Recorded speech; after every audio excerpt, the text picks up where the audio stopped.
NTN 24 está con los protagonistas de la noticia. Hacemos contacto en directo desde los estudios de NTN 24 en Nueva York con Rafael Archondo. Él es el encargado de negocios de la Embajada de Bolivia en la ONU. Señor Archondo, bienvenido a NTN 24 y gracias por estar con nosotros y con la teleaudiencia de América Latina. Le pregunto, señor Archondo, si la legalización del masticado de hoja de coca, ¿qué implicaciones tendría en el crimen organizado? Bienvenido, gracias. Bueno, muchas gracias por la invitación. Un saludo a los amigos de América Latina. Lo que el gobierno de Bolivia ha estado planteando básicamente ha sido una reserva a la Convención sobre Estupefacientes de 1961. Eso implica que dentro del territorio boliviano, si esta reserva es aprobada, el masticado de la hoja de coca no estaría contraviniendo ninguna norma internacional. Como sabemos, hay un artículo dentro de esta convención que pedía a Bolivia expresamente que en un tiempo determinado erradicara la costumbre del masticado de hoja de coca. Ese plazo se ha cumplido hace mucho tiempo, en los años 80, y a partir de ahí Bolivia ha seguido con esta práctica tradicional porque ningún gobierno siquiera ha buscado erradicarla realmente, porque es una práctica que no daña a la salud, es una práctica que lleva, como decía un ex canciller de Bolivia en su programa, varios siglos de practicarse entre los pueblos indígenas, sobre todo de América Latina, y por lo tanto lo único que está haciendo el gobierno de Bolivia es hacer que la Convención de Estupefacientes del 61 reconozca una realidad que tiene siglos de vigencia, muchos más que la propia Convención, reconozca esa realidad y permita básicamente que no haya ninguna objeción al masticado de hoja de coca dentro del territorio de Bolivia, únicamente dentro del territorio de Bolivia.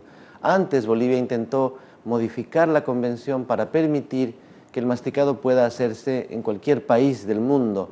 Sin embargo, esa gestión fracasó y por esa razón Bolivia ha presentado esta reserva, para que dentro del territorio boliviano los pueblos indígenas, sobre todo que tienen esta costumbre, puedan continuar practicándola. Por supuesto, hasta el día de hoy nadie la ha prohibido en Bolivia en los hechos.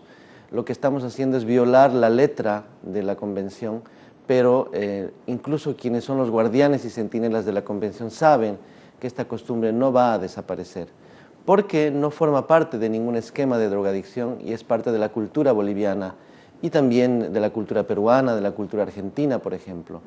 Es decir, yo creo que lo único que se está haciendo es reconocer una realidad y en ese sentido me parece que la conexión con el narcotráfico en sí mismo no existe. O sea, no hay una vinculación entre la reserva que Bolivia está planteando y lo que sería el crimen organizado.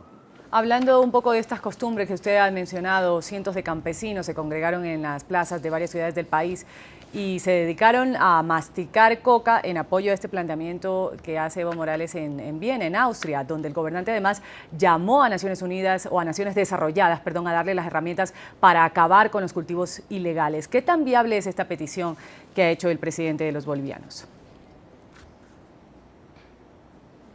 Bien, el procedimiento es el siguiente, es muy sencillo. Bolivia ha presentado esta reserva el 29 de diciembre.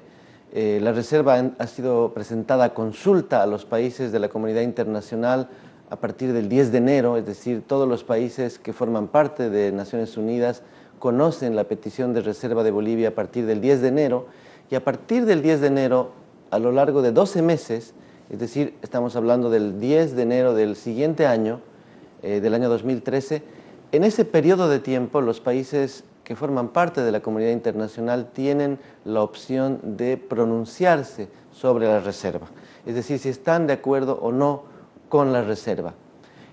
La reserva sería rechazada si más de 60 países de la comunidad internacional se oponen a la reserva que Bolivia ha presentado, lo cual, como sabemos, es muy poco probable, es decir, la reserva de Bolivia tendría que ser realmente algo muy peligroso, tendría que generar un enorme rechazo para que 60 países definan finalmente oponerse a la reserva. Lo que el gobierno de Bolivia calcula es que sí habrá algunas objeciones, pero estas objeciones no pasarán seguramente del número de 18, que fueron las objeciones presentadas en el momento en que Bolivia presentó la enmienda a la convención.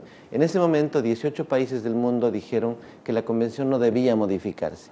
Creemos nosotros como gobierno boliviano que en este periodo de tiempo de 12 meses no se va a alcanzar semejante número y por eso mismo se está haciendo una campaña para que los países comprendan la importancia de esta práctica. Señor Archondo, muy brevemente, le pido en su respuesta, Bolivia, el gobierno boliviano tiene control o podría tener el control de cultivo de la hoja de coca para que no se mezcle y no se confunda con el cultivo de narcotraficantes. El gobierno de Bolivia, no solamente este, sino todos los anteriores, se rigen bajo una ley que es la Ley 1008.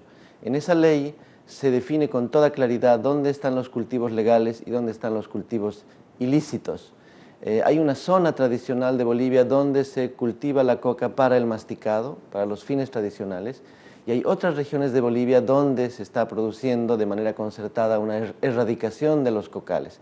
Es decir, Bolivia tiene mucha claridad en cuántas hectáreas necesita para el consumo tradicional y lo que sobrepasa de ese número son las hectáreas excedentarias, que son objeto de erradicación a partir de los planes de desarrollo que el gobierno de Bolivia, junto con las autoridades, incluso de otros países, a través del satélite, a través del apoyo de Naciones Unidas, ha estado realizando. Entonces, en ese sentido, el problema básicamente está siendo regulado a partir de esta ley, y esa ley es reconocida también por la comunidad internacional.